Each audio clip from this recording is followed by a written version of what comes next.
कंपनीची सीआयडी चौकशी पुणे पोलिसांकडून केली जाणार आहे. त्यांचे व्यवस्थापक आणि मालक यांची सुद्धा तपास हा सगळा सीआयडी कडून आता होताना पाहायला मिळाला.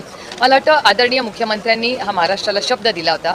वारंवार रोहितकडून ती मागणी होते, जयकडूनही ती मागणी झालेली. तुम्ही सगळ्यांनी सोशल मीडियाच्या प्लॅटफॉर्म तुमच्या चॅनलवरही लावली. आणि महाराष्ट्रावर अजितदादावर प्रेम करणारी जी तमाम जनता आहे ती त्यांचे दादावर प्रेम करणारे जी लोक आहेत ती महाराष्ट्रातली सगळीच अस्वस्थ आहेत. आणि ती जी भावना आहे त्या म्हणजे तुम्ही जर सोशल मीडिया बघितला, लोकांना भेटला, तर कुठेतरी अस्वस्थता आहे. आणि सगळ्यांची एवढीच मागणी आहे की एक पारदर्शक इन्क्वायरी व्हावी, ही मागणी आहे. आणि त्याच्यात म्हणजे रोहितजी सातत्याने ती मागणी करतोय.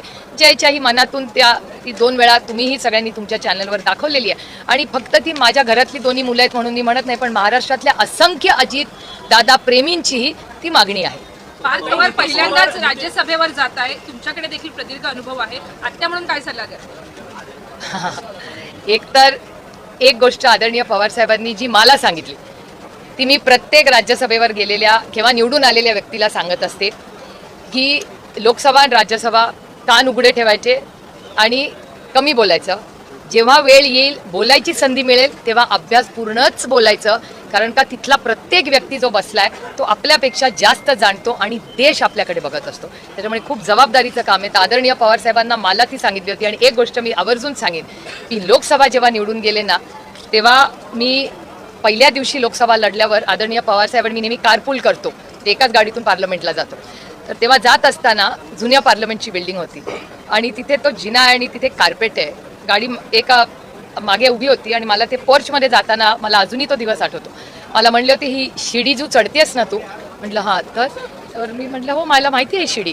तर म्हणले ऐक मी काय सांगतोय ती, ही शिडी जो चढतेस ना ही फक्त आणि फक्त बारामती लोकसभा मतदारसंघामुळे तुला ही शिडी चढायची संधी मिळाली आहे. त्याच्यामुळे जेव्हा जेव्हा चढशील तेव्हा या गोष्टीची जाणीव ठेव की ही संधी तुला फक्त आणि फक्त बारामती लोकसभा मतदारसंघामुळे मिळाली.